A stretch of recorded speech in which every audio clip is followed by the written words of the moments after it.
Al igual que cuando conversamos de complemento, esto es como una cascada, igual se le conoce como cascada de la coagulación, porque como vamos a ver, una vez que se activa una proteína, esa va a dar como consecuencia la activación de otras proteínas hasta que se forma el trombo hemostático. Ahora, cuando nosotros hablamos de coagulación, nosotros nos referimos a este término que se conoce como hemostasia. La hemostasia no es más que la prevención de la pérdida de la sangre o cese de sangrado. Y aquí aparece en esta diapositiva las etapas que ocurren cuando hay un vaso lesionado, desde la aglutinación de las plaquetas, la aparición de la fibrina, la formación del coágulo de fibrina y la retracción del coágulo. Ahora, en esta etapa, que es la aglutinación de las plaquetas, nosotros no vamos a ver más que lo que voy a mencionar ahora en esta diapositiva, pero no nos vamos a referir básicamente a esto, desde que aparece la fibrina, se forma y se retrae. Entonces aparecen las fases cuando hay un vaso lesionado. Primero se da una vasoconstricción transitoria, que está generada por factores neuromorales. Luego aparece la agregación plaquetaria, que como ustedes ven aquí, forma un tapón hemostático primario. Y luego vamos a ver que se va a dar lugar la activación de lo que es la cascada de la coagulación, lo que va a formar un tapón hemostático que llamamos trombo o tapón hemostático secundario definitivo. Y luego vamos a ver que existe un sistema de proteínas que lo que hacen es básicamente limitar el proceso hemostático, de tal manera que hacen la disolución parcial o completa del tapón hemostático, justo en el sitio donde se da la lesión. Entonces aquí ustedes pueden ver estas etapas. La primera etapa es cuando se genera la lesión del vaso y se van a dar mecanismos neuromorales que van a dar a la vasoconstricción refleja del vaso lesionado. Esto está en cargo, como ustedes ven acá, de algunas moléculas como la endotelina a nivel vascular que genera la vasoconstricción. Luego, como ustedes ven acá en la diapositiva, ocurre lo que es la lesión plaquetaria en el sitio de la lesión. Y esto, como ustedes ven acá, genera la generación de cambiforma de las plaquetas y luego ya ustedes saben la formación de tromboxanos, que ya ustedes conocen, que es un potente agregador plaquetario, y esto genera más reclutamiento y más agregación de plaquetas. A esto es lo que llamamos hemostasia primaria o tapón hemostático primario. Está formado básicamente por plaquetas que se han adherido al sitio lesionado. Aquí se forma el primer mecanismo que es cese de la coagulación, que es el trombo plaquetario. Y luego viene entonces la formación de la hemostasia secundaria, que como ustedes van a ver acá, va seguida de una serie de eventos que dan lugar a la formación de la fibrina y de la malla de la fibrina, que como vamos a ver, esta generalmente produce la retracción del coágulo y el cese del sangrado. Sobre este aspecto nos vamos a centrar en la clase porque tiene que ver con lo que son proteínas del plasma.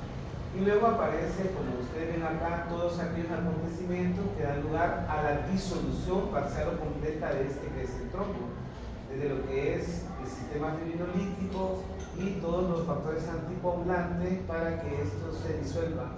De tal manera entonces que en este tiempo, como ustedes ven acá, desde que se genera la lesión hasta que se produce el tapón hemostático secundario, se dan algunos tiempos de interés para el clínico. Me interesa mucho este que se llama cuando comienza a formarse el coágulo. Vean que aparece 15 a 20 segundos si el traumatismo del vaso ha sido grave y 1 a 2 minutos si el traumatismo es menor. Ahora, en 3 a 6 minutos después de la ruptura de un vaso, toda la brecha o extremo roto del vaso se ha rellenado con un coágulo y aproximadamente a los 20 minutos a 1 hora el coágulo se retrae. De eso aparecen algunos tiempos para interés de ustedes, porque ustedes se van a dedicar a evaluar esto cuando decidan procedimientos quirúrgicos de sus pacientes o para valorar la existencia de algún trastorno de los cuales vamos a mencionar en la clase. Primero, el tiempo de protrombina. Vean, duran 12 a 15 segundos. Este tiempo valora la vía extrínseca, que ya la van a conocer. Y cuando este tiempo se prolonga, significa que el paciente va a tener deficiencia en cualquiera de estos factores, el 2, el 5, el 7, el 10 o el factor 1, que es fibrinógeno. Vamos a ver el tiempo de tromboplastina parcial activada, que es el TTPA, que valora la vía intrínseca y como ustedes ven acá, implica el factor 9, ¿verdad? Y cofactores, y el factor 10, 2 y cofactores, que ya lo van a conocer también. Y luego, como ustedes ven acá, el tiempo de trombina, que es el TT, impide la formación de fibrina inducida por la trombina y la agregación de fibrina.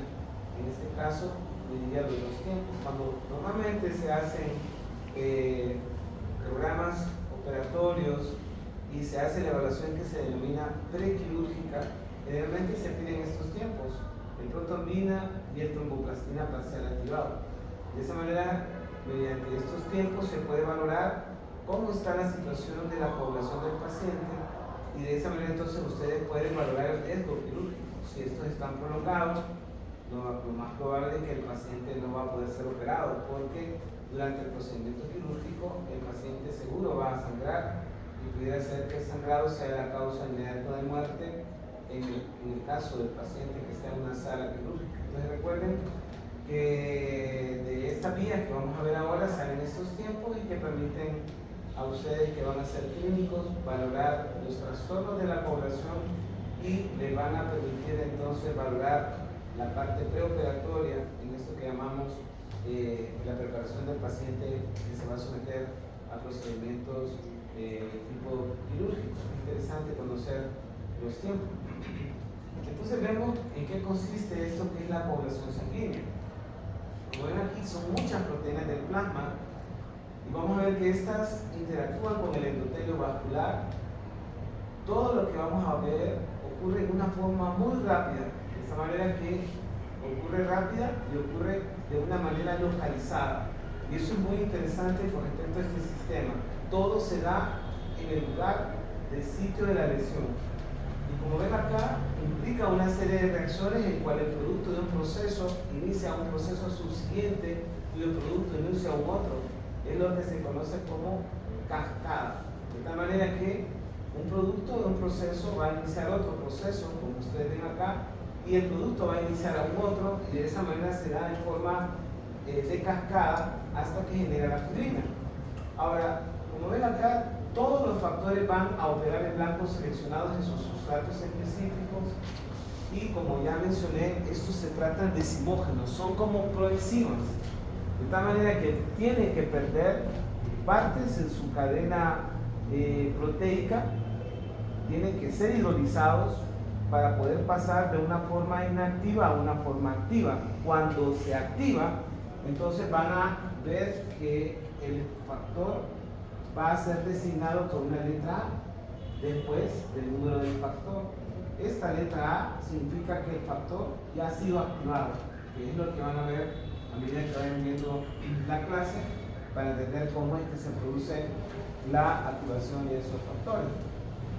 Ahora, aquí les voy a presentar los factores que, como ustedes ven acá, normalmente están designados por números romanos y algunos nombres comunes que fue que los descubrieron, pero como van a ver acá, estos números romanos no reflejan el orden de su descubrimiento, ¿verdad? Reflejan el orden de su descubrimiento y no el orden del proceso completo, de tal manera que van a ver probablemente un orden en cuanto a cómo aparecen, ¿verdad? en la cascada de la población, pero aquí se los presento para que vean qué son. El primero, que es el fibrinógeno, es el factor 1, la protrombina es el factor 2, el factor 3 es el factor tisular es el factor 3, también se llama tromboplastina tisular.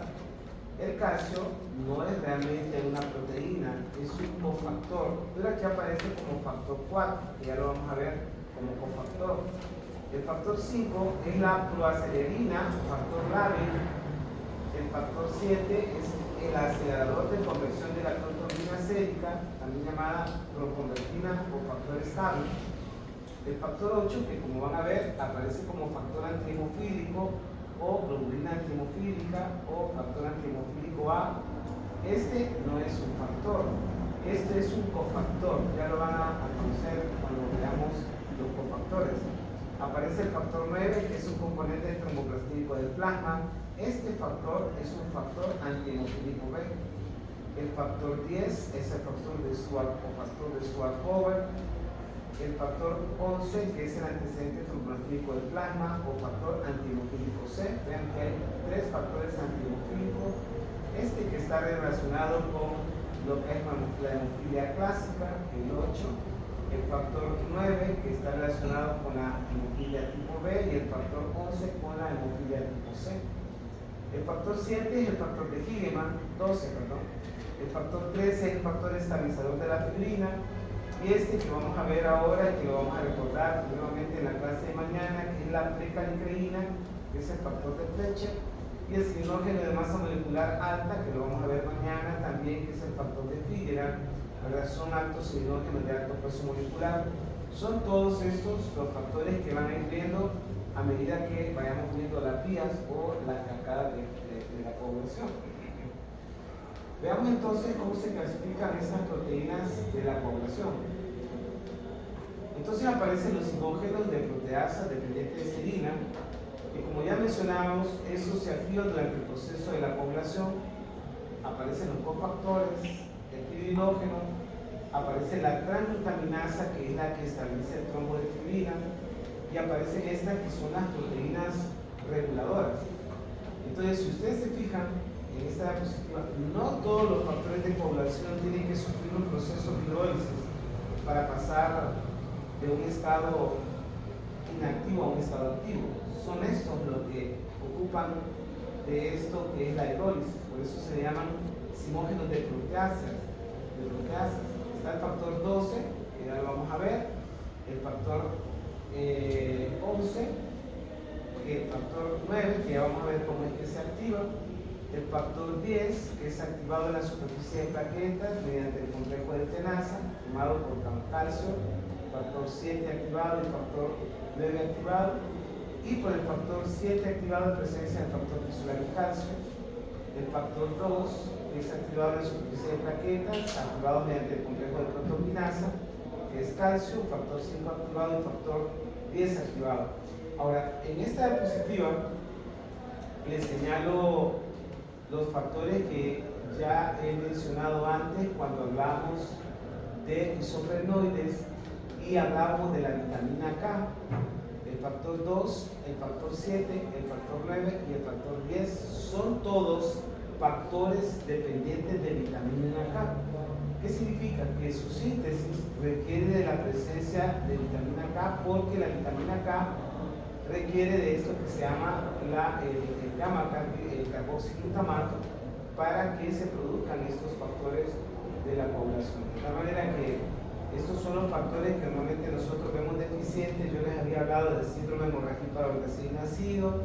Los vemos deficientes en pacientes que tienen trastornos obstructivos a nivel intestinal, sobre todo en la parte del intestino delgado, en lo que es yeyuno, duodeno, yeyuno ilio, porque ahí es donde se absorben sobre todo ilio, las vitaminas liposolubles, la vitamina K. Cuando hay síndrome de intestino corto o hay una restricción de intestino corto, como un cáncer, por ejemplo, el más común, el cáncer de páncreas, que normalmente tiene que hacer resección del intestino, entonces esos pacientes quedan teniendo deficiencia de estos factores. Y habíamos hablado de la cirrosis hepática, les decía, el paciente con cirrosis normalmente tiende a sangrar porque no produce factores de coagulación, y sobre todo esto que dependen de vitamina K. Recuerden que, ya ustedes vieron en las diapositivas iniciales, el hígado es el principal sitio de síntesis de proteínas plasmáticas y los factores de coagulación no son la excepción. Entonces recuerden esto, 2, 7, 9 y 10 son los factores dependientes de vitamina K, y se puede ver alterados su concentración en el plasma en esas situaciones que les mencionaba, en la síndrome hemorrágica del recién nacido. Les decía yo en clase que Por lo general, recién nacido se le aplica vitamina K inmediatamente al nacer para evitar eso que llamamos síndrome de hemorragia para el recién nacido.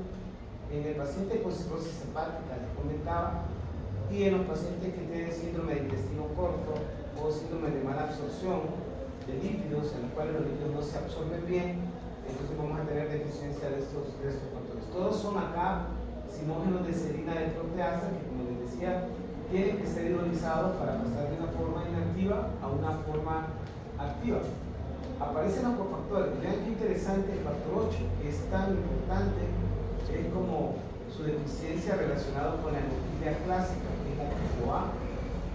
Vean ustedes que lo que hace este factor 8 es activado por trombina, y el factor 8 es cofactor en la activación del factor 10 realizado por el factor 9A. O sea, es decir que, como van a ver, el factor 8 realmente es un cofactor, pero su deficiencia puede alterar, como vamos a ver, la vía intrínseca de la población y generar hemorragias, y generar entonces síndromes hemorrágicos que pueden causar hemartrosis en algunos pacientes, muy severamente hemorragias cerebrales, pero en general son hemartrosis como consecuencia de los factores de población, de este factor, el factor 8. El factor 5, que como ustedes ven también es un cofactor, es activado por trombina, y el factor 5 activado es un cofactor en la activación de protrombina realizada por el factor 9 activado. Ya lo van a entender esto, en qué consiste esto, y está el factor tisular 3, que es una glucoproteína expresada en la superficie de células endoteliales dañadas o estimuladas para activar como un cofactor del factor 7 activado. Ya lo van a entender esto cuando veamos las vías de activación, y van a ver en qué consiste cada acción de cada uno de estos cofactores. Está el factor 1, que es el fibrinógeno. Este fibrinógeno es responsable porque este fibrinógeno normalmente es, como ustedes ven acá, hidrolizado por la trombina, y una vez que se hidroliza, la trombina lo convierte en los monómeros de fibrina que ustedes ven acá, ¿verdad? Cataliza entonces la hidrólisis de esta, que es el fibrinógeno, y forma estos 4 fibrinopéptidos pequeños y forma la fibrina, que como van a ver, la fibrina y la malla de fibrina es la que se encarga posteriormente de retraer el coágulo, es decir, es el que normalmente va a estar en responsabilidad de generar la hemostasia, que es lo que vamos a ver al final cuando veamos las rutas. Aparece el factor 13, que es una transglutaminasa dependiente de tiol. Este aparece en la clasificación como es activado por trombina en presencia de calcio, y lo que hace este factor, como ustedes ven acá, es estabilizar el coágulo. Lo que hace es que genera puentes cruzados entre las moléculas de fibrina y hace entonces que el coágulo se retraiga. Y de esa manera entonces vamos a tener que la formación de los enlaces peptídicos forman los enlaces cruzados entre la fibrina, y es el factor 13 el que se encarga de producir la retracción del coágulo. Es decir, ustedes han visto que cuando se han hecho una herida, después de que se han hecho una herida y el coágulo se cierra, comienza a salir una especie de líquido amarillo que normalmente está bordeando el sitio donde está la parte del coágulo. Es lo que hace este factor, retraerlo, y de esa manera entonces generar el coágulo o el trombo para que se produzca la hemostasia. Y luego vienen las proteínas reguladoras. Todo en esto tiene regulación, y es interesante, como van a ver más adelante, porque esto todo ocurre a nivel local. Normalmente ninguna de estas cosas genera un punto de partida para que esto sea sistémico, aunque van a ver, les voy a mencionar ahí algunas condiciones en donde eso puede ocurrir. Hay coagulación intravascular diseminada que se conoce, pero se da en procesos sépticos, en pacientes graves.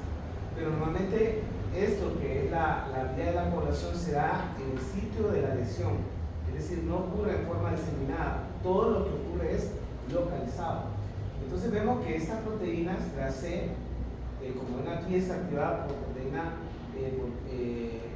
por trombina unida a la trombomodulina, Y esta lo que hace es degradar los factores que están activados, el 8, el 5, y esta que es la proteína S, lo que hace es actuar como cofactor para la proteína C. Y como ustedes ven acá, este le permite que este actúe, y esta que es la trombomodulina, que está presente en la superficie endotelial, se une a la trombina, y esta última posteriormente activa a la proteína C. Es decir, la trombomodulina tiene la capacidad entonces de unirse a la trombina, y al mismo tiempo esto da lugar a la activación de la proteína C. La proteína S ayuda a la activación de la proteína C, y la proteína C lo que hace es degradar factores de coagulación. De esa manera entonces todo se hace de una manera localizada y, como ustedes ven acá, muy regulada. De esa manera entonces la hemostasia no ocurre en una forma diseminada, sino que ocurre en el sitio donde se dio la lesión del tejido, o del vaso. Aquí aparece esto que se los doy para que lo lean, y es tan como lo que hemos visto. Les dije que el orden de esto, nada más, los números expresan cómo fueron descubiertos, pero no cómo aparecen en la ruta que vamos a ver ahora. Entonces aquí aparece en este esquemita, les decía que las proteínas todas normalmente se encuentran inactivas.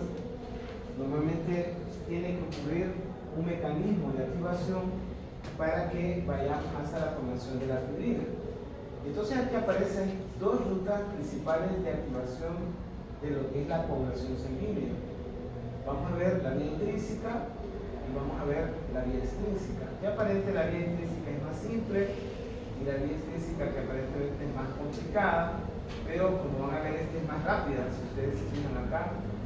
Y estas dos vías coinciden en esta vía que se llama vía final común, que como ustedes ven acá, las dos vías llegan a esta vía para formar lo que es la malla de fibrina, que es lo que vamos a ir viendo. Entonces veamos cómo es que se genera la primera vía, que es la vía intrínseca.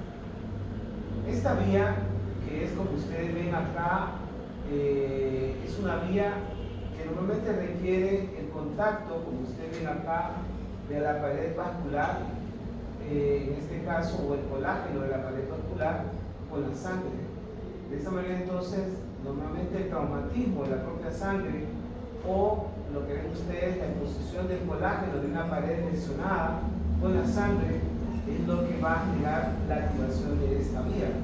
Ahora, si ustedes pueden recordar en algún momento dado de su vida, han visto que cuando cae una gota de sangre en un cristal, de inmediatamente eso genera la población de esa gota ahí en el cristal, o en un vidrio, en una superficie de vidrio.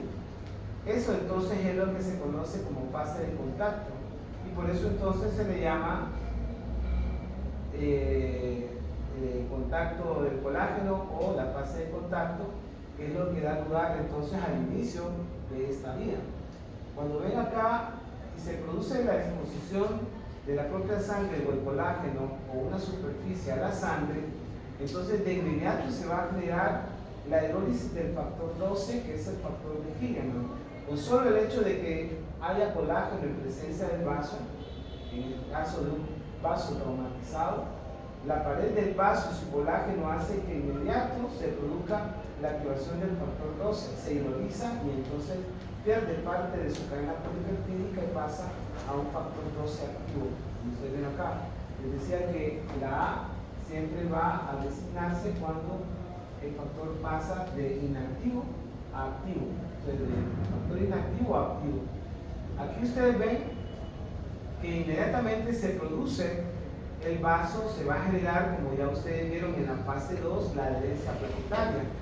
La adherencia plaquetaria va a tener como consecuencia la liberación de fosfolípidos de las plaquetas, que van a ver ustedes que van a tener una función en esta etapa de la coagulación. Ahora, luego, como ustedes ven acá, este sistema que vamos a revisar en clase mañana, que es sistema ciminas, bradiciminas, en este caso las precalicreínas actúan activando las calicreínas, y estas calicreínas actúan sobre esta proteína del plasma que se llama ciminógeno de alto peso molecular. Este ciminógeno, como ustedes ven acá, permite que el factor 12 activo actúe sobre el factor, en este caso 11, activándolo. De esa manera hidroliza y pasa de una forma inactiva a una forma activa. Entonces vamos a ver lo que les comentaba. El traumatismo del vaso genera activación del factor 12 y la liberación de los fosfolípidos de plaquetas, como ya vieron ahí.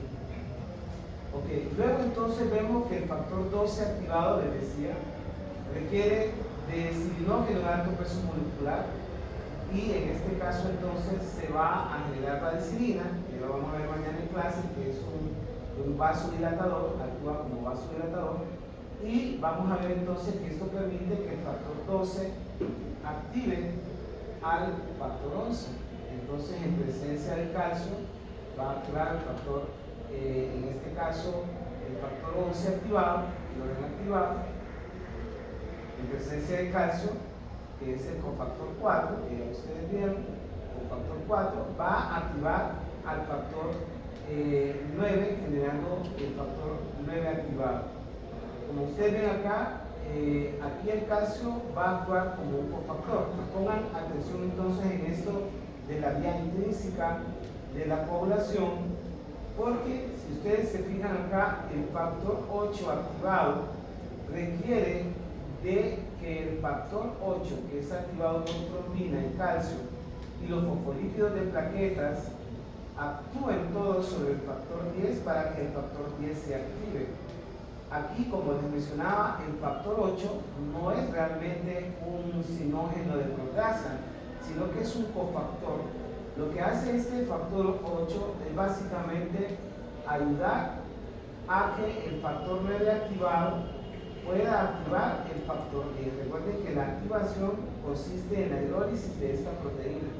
De esa manera, entonces, la hidrólisis de esta proteína va a generar la activación de este factor, que es el factor 10.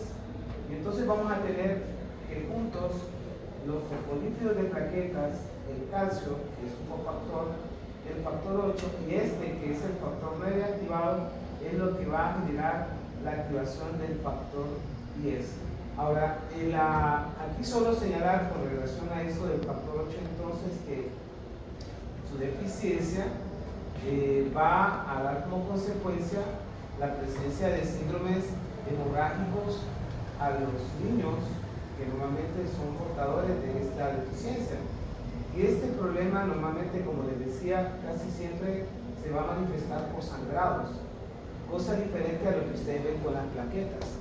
Normalmente las plaquetas, cuando están deficientes, normalmente se manifiestan como púrpuras, es decir, la presencia de equimosis y petequias a nivel del sitio donde se genera lesión, o pueden ser generales, es decir, generalizadas. De esta manera, entonces, que un paciente que tiene una trombocitopenia, tiene las plaquetas bajas, normalmente, solo que tenga una trombocitopenia que sea severa, menor de 5.000 plaquetas, normalmente son de 150.000 a 350.000 plaquetas, vamos a tener sangrados a nivel cerebral. De tal manera que los sangrados que dan la deficiencia de plaquetas normalmente se van a expresar como púrpura, es decir, equimosis y petequias, como les decía. Ahora, en el caso del factor 8 no, porque el factor 8 tiene que ver con la formación de fibrina. Y entonces normalmente estos pacientes tienen la presencia de pérdida de sangre en las articulaciones, por ejemplo, pueden generar hematrosis, es decir, la presencia de grandes cantidades de sangre a nivel de las articulaciones, o pueden causar sin problema una hemorragia cerebral. En el caso entonces del factor 8 es como importante en ese aspecto, como mencionaba. Entonces aquí lo que tienen que recordar es que cuando nosotros valoramos la vía intrínseca de la coagulación, normalmente el factor 8 afecta la vía intrínseca, como ustedes ven acá, como les mencionaba, el factor 8, su deficiencia va a hacer imposible que el factor 10 pueda pasar a un factor 10 activado. Es necesario, es indispensable aquí en este paso para que el factor 10 se pueda activar. Ahora, si ustedes ven el factor 10 activado, junto con calcio, factor 5, que es otro cofactor, y los fosfolípidos de plaquetas, van a formar lo que se llama el activador de la protrombina, que como vamos a ver, va junto con los fosfolípidos de plaquetas a actuar sobre la protrombina para producir trombina, que ya vamos a ver eso más adelante. Entonces aquí vemos que el factor 10 se va a combinar con el factor 5 y las plaquetas para formar este que llamamos complejo activador de protrombina. Ya van a ver cómo funciona este complejo. Entonces esta es la vía intrínseca. Solo para señalarles la vía intrínseca, entonces es una vía que se activa cuando la sangre está en contacto consigo misma o con el colágeno de la pared de un vaso traumatizado, o como mencionábamos también una superficie que puede ser un cristal o un vidrio. Esa, como les mencionaba, es la fase de contacto que activa el factor 12. Y les decía que en la cascada el producto se convierte en un sustrato y así en forma subsiguiente. Recuerden que todas estas que en teoría son proteínas del plasma, si ustedes pueden ver ahí, actúan como proteasas. Lo que hacen es hidrolizar al factor de coagulación que sigue, y de esa manera entonces se va a ir generando la activación de cada uno de los factores, generando entonces en este caso la vía intrínseca hasta llegar al activador de la protonina. Recuerden, aquí hay cofactores, el calcio, el 8 y el 5. Estos dos, el factor 8 y el 5, son activados por trombina, como ustedes ven acá. Y vamos a ver entonces que el calcio, que es el factor 4, también actúa aquí como un cofactor. Esta es la que se da cuando hay un traumatismo del vaso, y es lo que normalmente vemos cuando normalmente lesionamos un vaso, la activación de este factor. Ahora, pero probablemente ustedes van a ver aquí en esta diapositiva esta vía es más explosiva. Como ustedes ven acá, es mucho más rápida en teoría por lo que ustedes pudieran ver por los eventos que ocurren. Asúmanse un paciente que sufre un traumatismo contundente por un arma blanca o por un machete, en este caso un machetazo. Entonces asúmase que le genera una lesión penetrante en el hombro del lado derecho. Inmediatamente cuando entra el machete no solo traumatiza el vaso, sino que también todo el tejido muscular, todos los tejidos. Entonces inmediatamente que se genera la lesión del tejido, se va a generar, como ustedes ven acá, como consecuencia del traumatismo del músculo y de todos los tejidos, puede ser en el abdomen igual, en la periferia del abdomen, inmediatamente todo lo que es, ¿verdad?, contacto con el trauma, ¿verdad?, de la pared de los tejidos, entonces van a hacer que se libere una serie de factores tisulares, en este caso el factor tisular, que como ustedes ven acá, también llamada tromboplastina tisular.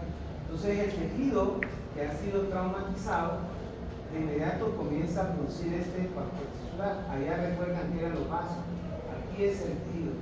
Entonces el tejido, al liberar este factor tisular, si ustedes se fijan acá, de inmediato va a activar el factor 7, una proteína del plasma. Lo hidroliza, como ustedes ven acá, y al mismo tiempo este factor tisular activa el factor 7 y le sirve de cofactor a este factor para que actúe sobre el factor 10. De tal manera entonces que este factor tisular, como les decía, van a generar, como ustedes ven acá, una actividad lítica sobre el factor 7, en este caso generando su hidrólisis, y esta hidrólisis va a generar el factor 7 activo. Ahora, como ustedes ven acá, el factor 7 activo y el factor tisular son los que van a generar una activación del factor 10. Y lo que hace el factor tisular, además de activar el factor 7, como les mencioné acá, es aumentar la actividad del factor 7 activado para que se produzca la activación del factor 10, como ustedes ven acá. Ahora, cuando vemos este factor tisular y este factor 8 juntos, es lo que se le llama complejo del factor tisular, a estos dos puntos. Estos dos puntos entonces actúan sobre el factor 10, requieren de calcio, como ustedes ven acá, para que se produzca la actividad de hidrólisis sobre el factor 10, generando el factor 10 activado. Y aquí se da lo mismo que ya ustedes vieron en lo que es la ruta de la vía intrínseca. Esta es la vía extrínseca. Entonces aquí en esta vía extrínseca lo que primero se requiere es el trauma tisular. El trauma tisular lleva a la liberación de este que es el factor tisular, que una vez que se libera en el plasma activa el factor 7. Genera entonces la hidrólisis del factor 7, genera factor 7 activado, pero al mismo tiempo aumenta la actividad del factor 7 mediante este complejo, ¿verdad? Que es complejo del factor tisular. Este complejo entonces va a actuar sobre el factor 10 en presencia del calcio, formando entonces el factor 10 activo.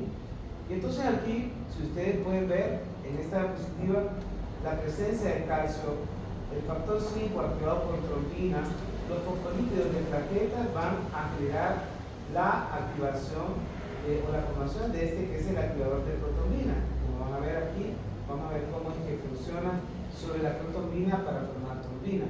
Ahora, si ustedes ven en esta diapositiva, en ambas diapositivas, van a ver ustedes que esta es más explosiva, esta es más rápida. En teoría ustedes se han de imaginar que esta ocupa de menos tiempo, porque una vez que se produce el trauma es prácticamente cuestión de segundos, como lo podemos ver en esta, por lo menos deducir en esta diapositiva. Entonces esta ruta es más explosiva. Pero si ustedes se fijan, hay cosas interesantes con respecto a esta ruta. Primero, que es obvio pensar para ustedes que cuando se traumatiza un vaso, las dos rutas se activan al mismo tiempo. Por ejemplo, un paciente que está entrando en una cirugía, el cirujano está, si ustedes han podido ver, si no está ahí adentro, han podido ver en un quirófano que a medida que el cirujano va haciendo la disección para entrar al sitio donde quiere generar la exploración quirúrgica, entonces al mismo tiempo va lesionando vasos. El cirujano va cauterizando con el electrocauterio, con los hilos ahí para hacer hemostasia de los ángulos, pero hay vasos lesionados. Al mismo tiempo que va viendo con el bisturí, al mismo tiempo van generándose factores tisulares ahí para activar el factor 7 activado. Entonces vemos que, igual como hemos conversado anteriormente, estas dos rutas vamos a tener que en algún momento se activan al mismo tiempo. Es decir, son dos rutas que requieren en algún momento un traumatismo. Por ejemplo, dos vías se van a activar de forma simultánea, es decir, las dos. Como ya les dije, la vía extrínseca para ustedes, como ustedes ven ahí, es bien cortita y probablemente la velocidad será más rápida. De tal manera que aquí lo que normalmente se da es que en 15 segundos esta vía ha generado la hemostasia del sitio de lesión, ¿verdad? La vía intrínseca puede ser un poquito más lenta, como ustedes ven acá, por lo que ocupa, ¿no? Pero si en un momento dado, como ustedes se pueden imaginar, hay cualquier factor que falte en la vía intrínseca, la vía intrínseca también se va a ver presionada si el paciente tiene un traumatismo, como pudieran ustedes imaginárselo. Entonces, ahora, si ustedes ven entonces en esta diapositiva, o en ambas diapositivas, vemos entonces que quien limita la formación del coágulo realmente es el factor 10. Porque las dos rutas llegan ahí, si ustedes pudieron ver en las diapositivas anteriores. De tal manera que la concentración plasmática del factor 10 va a ser un factor limitante para la coagulación de la sangre. Y entonces vamos a ver que este sería un factor limitante, al igual que, como ya ustedes vieron, el factor 8 en la vía intrínseca va a ser un factor limitante. Ahora, ya que ustedes pueden ver la importancia de los cofactores, como en el caso del calcio. Entonces vean que son factores que son también cofactores que son importantes en su concentración para que se dé la coagulación. Entonces les decía que el factor 10 va a ser un factor limitante, dado que se da tanto por la vía intrínseca por la vía extrínseca. ¿Y en qué consiste entonces la importancia de este factor 10? Entonces lo ven acá en el activador de la protonina. Si ustedes se fijan aquí en esta diapositiva, el activador de la protonina está formado por factor 10 activado, calcio, factor 5 y fosfolípidos de plaquetas. Esta es la vía extrínseca. Y en la vía intrínseca, el activador de protonina está formado por factor 10 activado, calcio, fosfolípidos de plaquetas, ¿verdad? Y factor 5. Es decir, que el activador de la protonina, el factor 10 activado, juega un papel, digamos, crucial, pues, para que se dé la coagulación. Y como les mencionaba, entonces la concentración de este a la larga va a ser un limitante en ambas vías, tanto la vía intrínseca como la vía extrínseca de la población, por lo que ya les mencioné en ambas rutas, tanto en la vía intrínseca como en la vía extrínseca. Ok, veamos entonces esta que es la vía final común. Si ustedes vieron, las dos vías llevan al activador de protonina, que ya lo describimos, tomado por el factor 10 activado, el factor 5, los fosfolípidos de plaquetas y el calcio. Entonces este que es el activador de protonina, como ustedes ven acá, va a actuar sobre otra proteína del plasma, que es la protonina. La protonina entonces, en presencia de calcio, se va a hidrolizar y va a convertirse en la trombina. Esta, si ustedes vieron, tiene un papel muy importante en la población. ¿Por qué es importante? Primero, porque activa el factor 8. Segundo, porque activa el factor 5.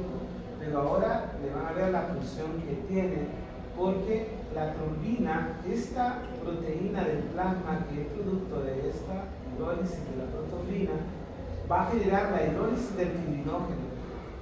Es la trombina la que hace de que el fibrinógeno se transforme en los monómeros de fibrina y se transforme en la fibrina. Estas son, diríamos, unidades monoméricas de fibrinógeno, que es otra proteína del plasma, como vamos a ver. Y entonces vamos a ver que este fibrinógeno va a dar lugar a los monómeros de fibrinógeno y a la fibra de fibrina. Si ustedes ven, otro factor que tiene importante la trombina es que activa al factor 13. Y como factor 13 activado, que es la trombomodulina, que es el factor estabilizador de la fibrina, es la que va a generar los enlaces cruzados entre lo que son los monómeros de fibrina o la fibra de fibrina para generar lo que es la estabilización del coágulo, es decir, hace que el coágulo se retraiga. De esa manera entonces, esta es la vía final común. Las dos vías llevan a esto, en donde el activador de protonina va a hidrolizar la protonina, convirtiéndola en trombina, y la trombina va a actuar sobre el fibrinógeno, en este caso hidrolizándolo, convirtiéndose en los monómeros y a la fibra de fibrina, y la misma trombina va a activar el factor 13, que es una transglutaminasa que va a generar, como les decía, la generación de enlaces cruzados en lo que son las fibras de fibrina y va entonces a estabilizar el coágulo y de esa manera va a generar la retracción del coágulo. De esa manera entonces vamos a tener que esta es la cascada de la coagulación. Todas estas proteínas son proteínas del plasma, todas son plasmáticas, todas son sintetizadas a nivel del hígado. Y por eso es que normalmente cuando tenemos una enfermedad hepática, en el caso de la cirrosis hepática, los pacientes tienden a tener síndromes hemorrágicos, porque normalmente estos pacientes van a tener deficiencia en la síntesis de factores de coagulación. Entonces recuerden de que el hígado cumple muchas funciones que ya vimos cuando revisamos la parte de metabolismo, pero también tiene algunas funciones en cuanto a esto de la síntesis de proteínas del plasma. Veamos entonces algunas de ellas de esta vía final común, sobre todo esto que es la protonina y sobre esto que es el fibrinógeno y la trombina, para que veamos cómo es que funcionan estas proteínas del plasma. Entonces la protonina también se le conoce como factor 2. Aquí aparece entonces que es una proteína del plasma, es una alfa-2-tubulina. Ustedes recuerdan cuando les mostré la electroforesis de proteínas, esta acá dentro de las alfa-2. El peso molecular es de 68.700 Dalton, es una proteína inestable y puede desdoblarse a compuestos más pequeños, la trombina, que ustedes vieron, ¿verdad? Por el efecto del activador de protonina. Como ustedes ven acá, se forma continuamente en el hígado, y no olviden esto, que normalmente el hígado requiere de la vitamina K para la síntesis del factor 2. Y recuerden lo que les mencionaba, en cualquier condición que afecte la función hepática o, como les mencionaba, en síndrome de mala absorción intestinal, les decía, en el paciente que tiene síndrome de intestino corto o les han hecho resección del intestino delgado. Recuerden el ilion, ¿verdad? Importante la absorción de estas vitaminas liposolubles, dentro de las cuales está la vitamina K. Entonces, si no hay absorción, no hay síntesis hepática, porque esta no son los factores de coagulación, cada dentro de ellos depende de la vitamina K para su biosíntesis. O sea que recuerden eso, pacientes con cirrosis hepática, ya han visto ustedes varias manifestaciones clínicas que los hemos visto en clase, los hemos mencionado, qué ocurre con la glucosa, qué ocurre con la síntesis proteica, qué ocurre con, y aquí ustedes ya ven, ¿verdad? No se sintetizan factores de coagulación, el paciente va a tener muchos sangrados cuando tiene una insuficiencia hepática. La trombina, como ustedes ven ahí, esta trombina es una serina proteasa formada por el complejo de protoquinasa, hidroliza los 4 enlaces actinina-glicina entre los fibrinopéptidos y las regiones alfa y beta del fibrinógeno, y elimina 4 péptidos de peso molecular de cada molécula de fibrinógeno y forma, como ustedes ven acá, los monómeros de fibrina, que tienen la capacidad de polimerizarse. Las fibras de fibrina, y vemos que normalmente esta, que es la trombina, ayuda a que el factor 13 se convierta en factor 13 activado, que como les mencionaba, normalmente lo que hace es estabilizar la malla de fibrina. De tal manera entonces que esto es como esencial para la formación del trombo, para que se produzca el trombo secundario o el trombo hemostático secundario. Vean ustedes que la trombina, ya ustedes vieron cómo activa al factor 5, al factor 8, a la factor 13. La trombina igual hidroliza el fibrinógeno, pero tiene otras funciones, como ustedes ven acá. Aquí aparece la trombina formando, como ustedes ven acá, o favoreciendo la formación de la malla de fibrina, pero también permite la agregación plaquetaria al sitio de la lesión. Y vean que hace que el endotelio genere varias moléculas de adhesión leucocitaria y al mismo tiempo una variedad de mediadores fibrinolíticos como el factor activador del plasminógeno tisular. Y ustedes ven acá, guarda relación con la prostaglandina, que ya ustedes vieron como PG1-2 cuando vieron prostaglandinas, y también el óxido nítrico. Y si ustedes se fijan, también la trombina guarda relación con la liberación de factores fibrinolíticos, factores de crecimiento a nivel muscular, el músculo vascular del vaso. De tal manera entonces que la trombina, no solamente eso, si ustedes se fijan, genera adhesión de otras células polimorfo-nucleares que ya ustedes conocen, pero sobre todo la coagulación, esto es lo que más nos interesa en cuanto a la función de la trombina, y van a ver otras funciones que tiene la trombina en lo que es la misma regulación de la formación de coágulos. Y luego, como ustedes ven acá, esta trombina actúa sobre esta, que es el fibrinógeno, que es el factor 1. Como ya ven, se forma en el hígado.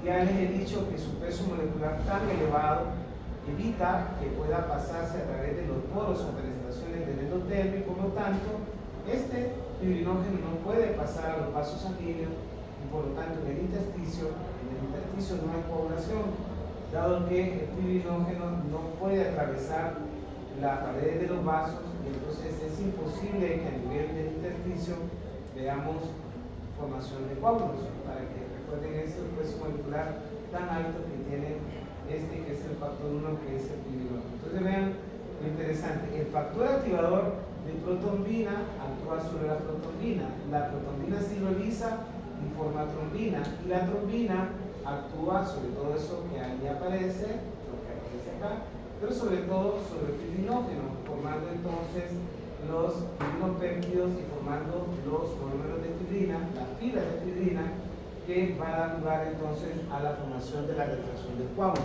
Entonces vamos a ver que en esto de la coagulación, como les mencionaba, todas estas son proteínas plasmáticas que normalmente se encuentran inactivas, todas están inactivas. Tiene que en forma obligada existir un mecanismo que las active, ya sea, como les decía, un traumatismo de un vaso o el traumatismo de un tejido para que estas vías se activen. De lo contrario, no se van a activar. Ahora, hay, como ustedes pudieran decir, bueno, doctor, pero hay procesos infecciosos que pueden activar estas rutas, y es cierto. Por ejemplo, en pacientes sépticos, los componentes de las bacterias de sus membranas pueden en algún momento dado, sobre todo cuando son infecciones gram negativas, activar la cascada de la coagulación y causar lo que llamamos una coagulación intravascular diseminada. Pero eso son excepciones, eso es una patología. Estamos hablando de condiciones normales, ¿verdad? Es decir, en condiciones normales, solo esas dos rutas es la que mencionamos, que pueden dar lugar a la activación hasta la formación del monómero de trilina, de la malla de trilina, y la retracción, como ya les mencioné, por esa proteína que es la transglutaminasa.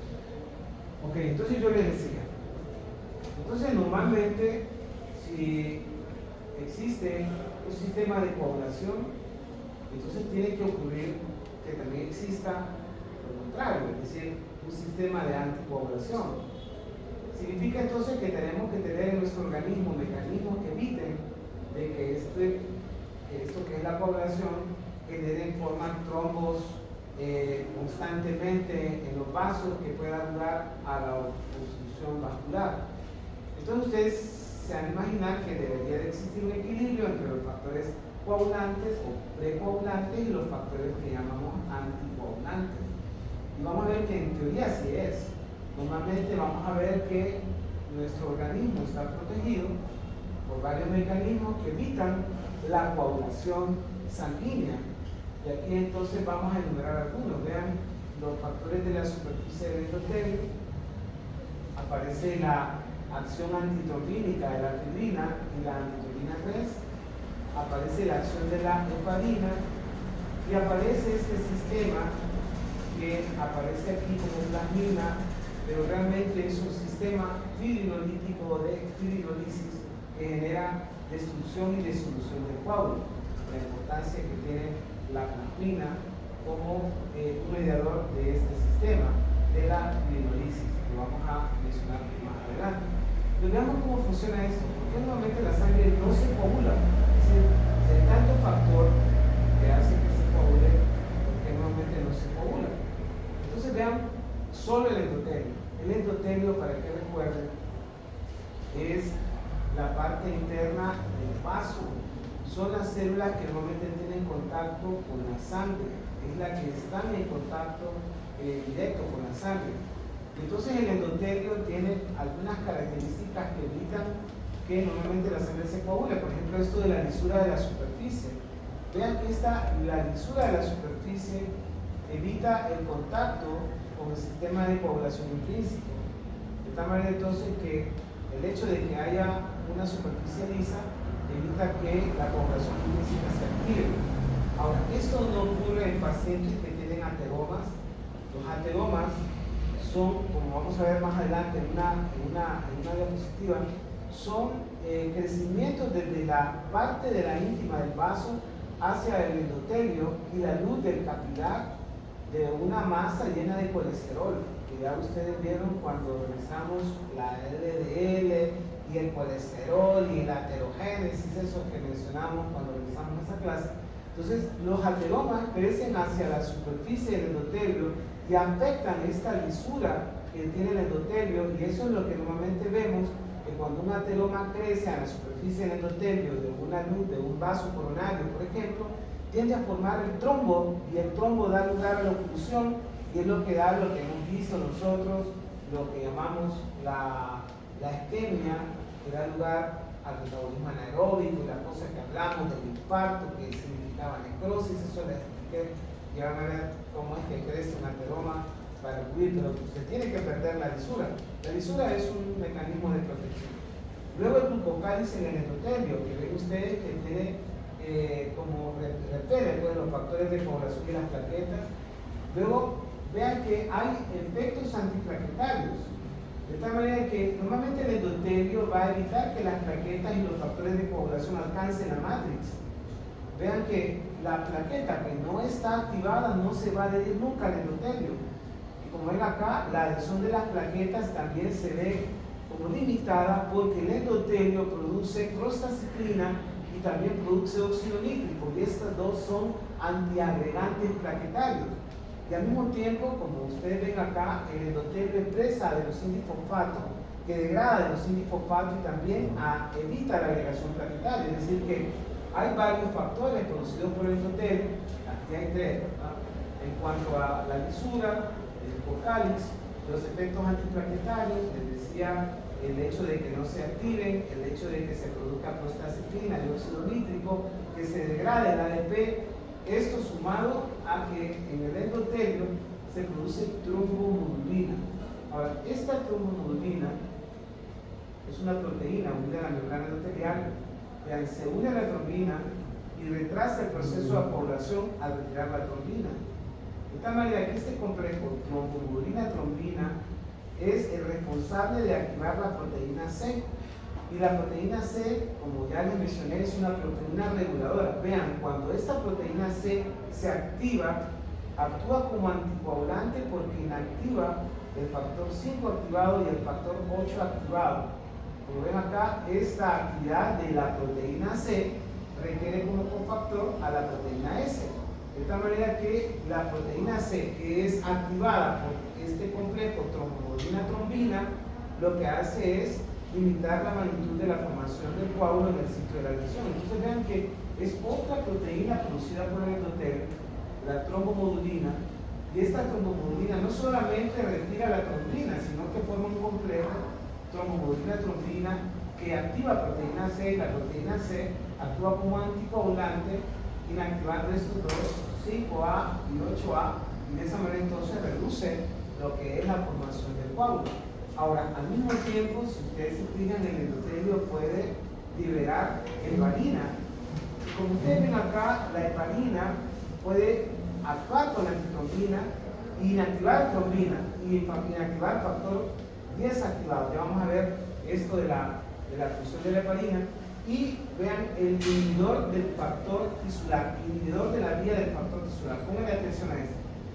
Es producida por el endotelio, forma complejos que inhiben moléculas activadas del factor tisular y inactiva factor 8 y factor 10. Y aparece el activador del plasminógeno tisular. Vean, este también es sintetizado por el endotelio, que activa el sistema fibrinolítico para eliminar los depósitos de fibrina en la superficie endotelial. Este activador del plasminógeno tisular también es liberado por el endotelio. Es decir, que el endotelio, si ustedes se fijan acá en esta diapositiva, veamos lo que ocurre normalmente en ustedes, ¿verdad? En sus tejidos.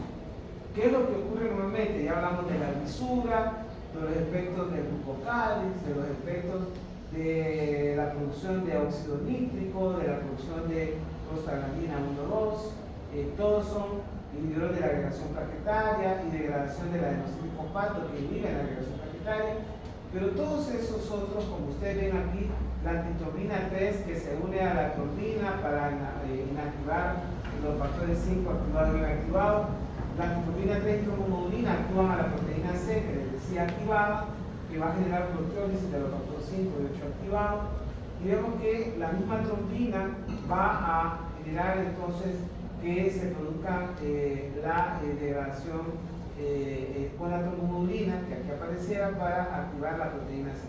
De tal manera que estos son elementos importantes.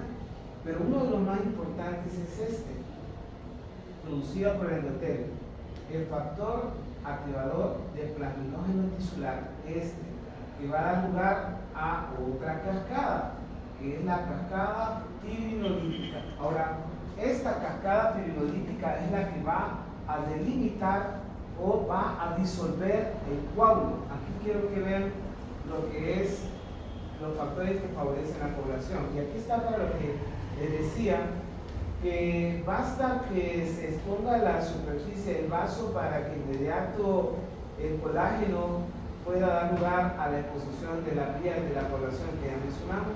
Aquí hay un trombo, miren ustedes, ya formado, y aparecen en azulito aquí las mallas de fibrina, aparecen acá, y aquí entonces vemos que se ha generado la formación de un trombo, pero para ustedes, dicen, hay cese de sangrado, pero en un paciente que tiene un ateroma, este trombo implica una disminución de la luz del vaso.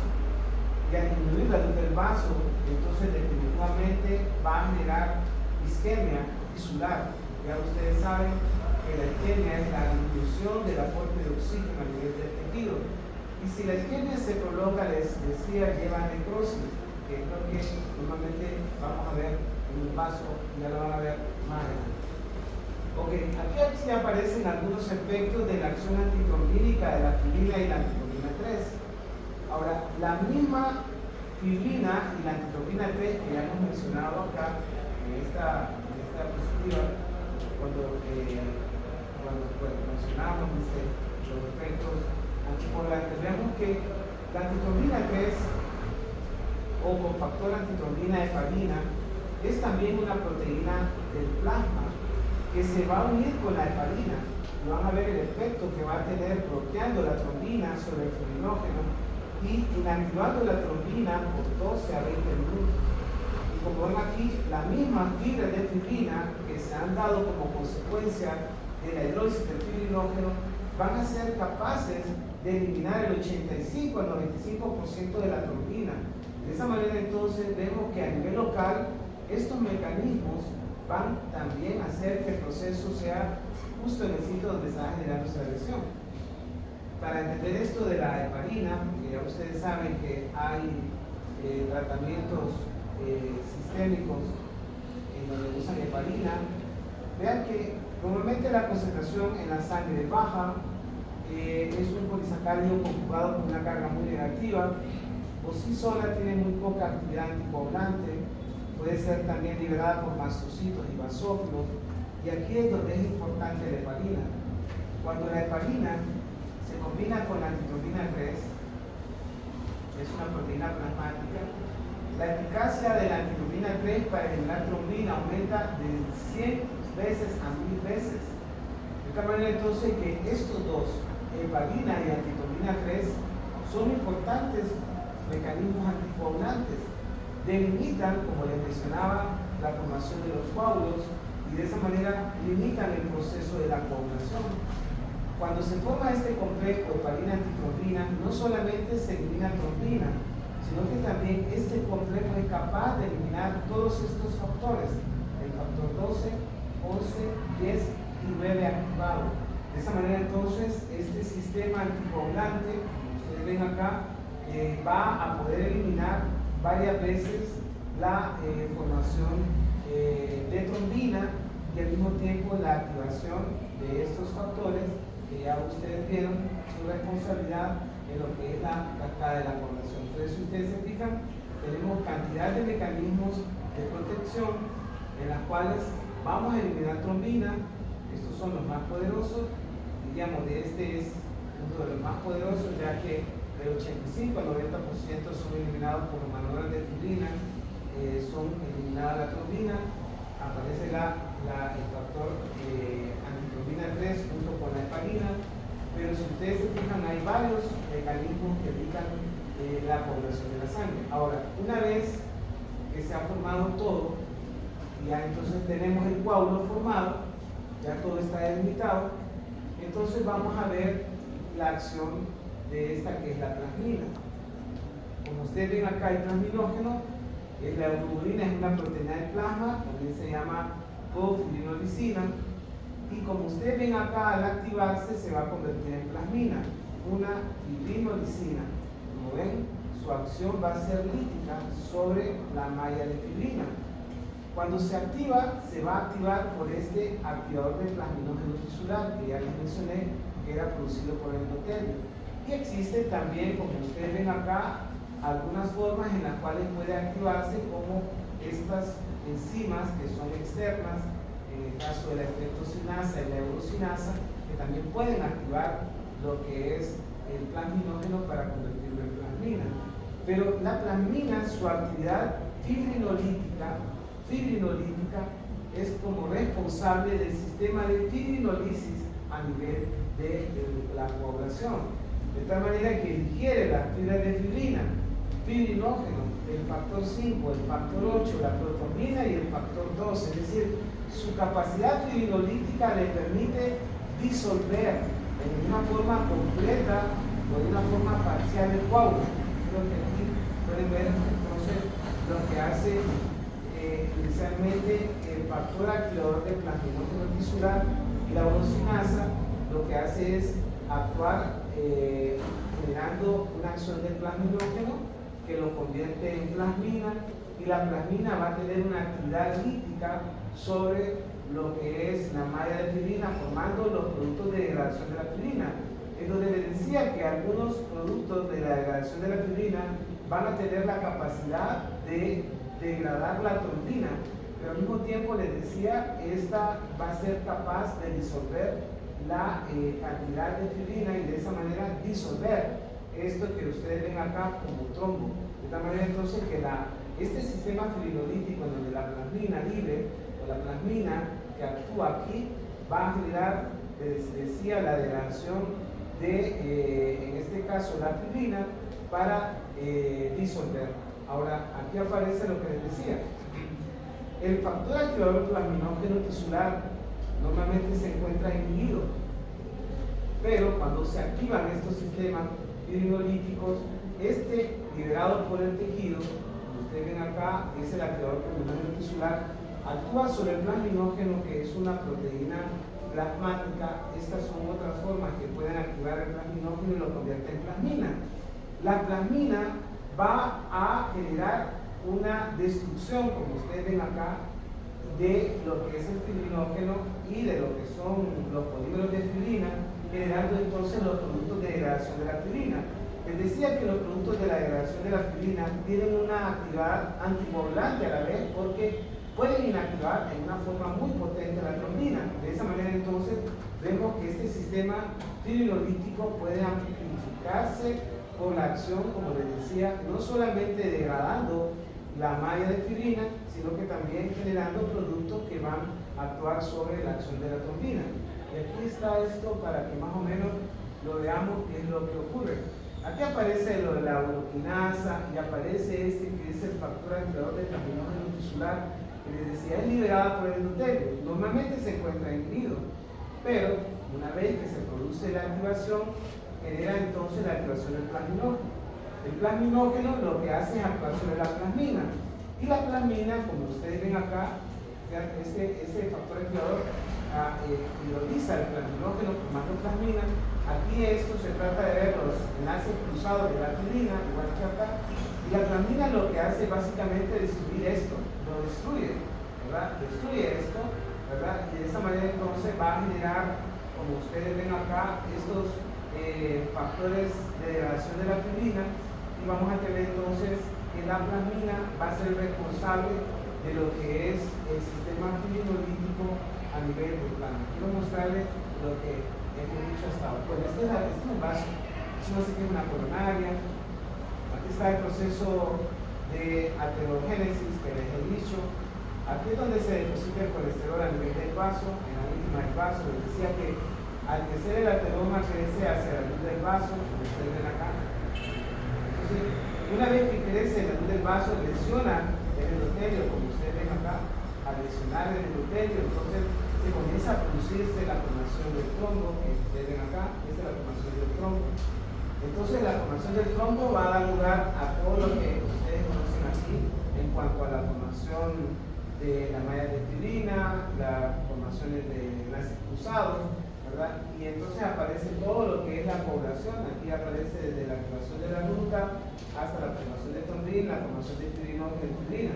Entonces aquí aparece lo que haría la antitrombina normalmente para evitar pues, que se genere la activación, ¿verdad?, de la población, pero normalmente si el daño es muy grande, si ustedes se fijan, esto va a darse.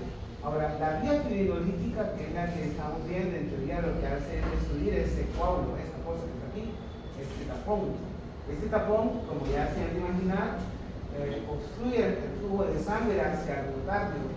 Entonces, al obstruir el flujo de sangre hacia el miocardio, les decía, va a generar definitivamente un área de necrosis, el mentado infarto del miocardio. Entonces vemos que lo que hace el endotelio es producir el factor de activador del plasminógeno tisular. Este actúa sobre el plasminógeno, lo convierte en plasmina, y la plasmina lo que va a hacer es actuar sobre las fibras cruzadas, generando los productos de degradación del fibrinógeno, que como les decía también tienen efectos anticoagulantes. De tal manera que este es el sistema que contamos, que es un sistema parte anticoagulante, pero que es responsable, esta que es la vía fibrinolítica, de degradar las mallas de fibrina, generando al mismo tiempo, les decía, lo que son los monómeros de fibrina, o los compuestos o productos de degradación de la fibrina, que también tienen efectos anticoagulantes. Normalmente esto es lo que ocurre, como les decía, de aquí se pueden explicar qué es lo que ocurre cuando ustedes le dan a un paciente aspirina. Creo que les mencioné eso cuando hablamos de la vía de lipoxina.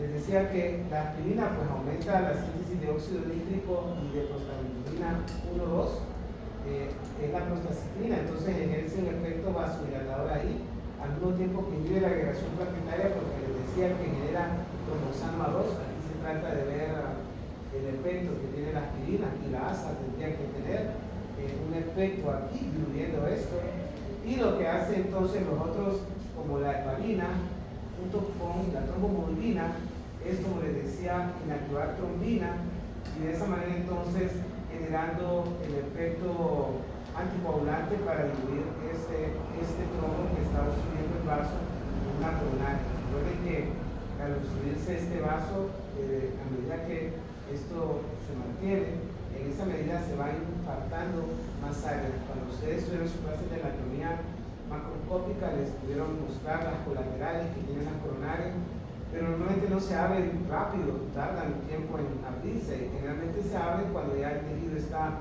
necrótico. Y si ustedes vieron cardíaco, ya vieron cardíaco, ¿verdad? ¿Ya vieron cardíaco? No. Cardiovascular.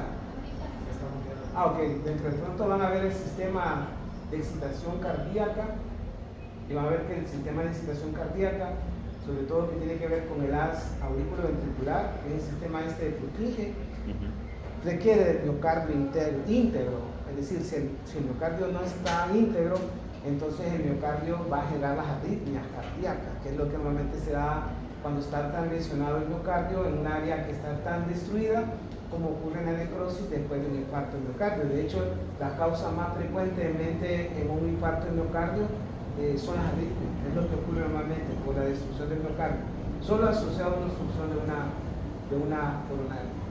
Bueno, con eso entonces hemos visto el sistema de coagulación y hemos visto el sistema de anticoagulación, y mencionamos el sistema fibrinolítico, ¿verdad? Que tiene que ver, como les mencionaba, la importancia del endotelio, la importancia de la producción del factor activador del plasminógeno tisular, y la importancia que tiene que ver lo que es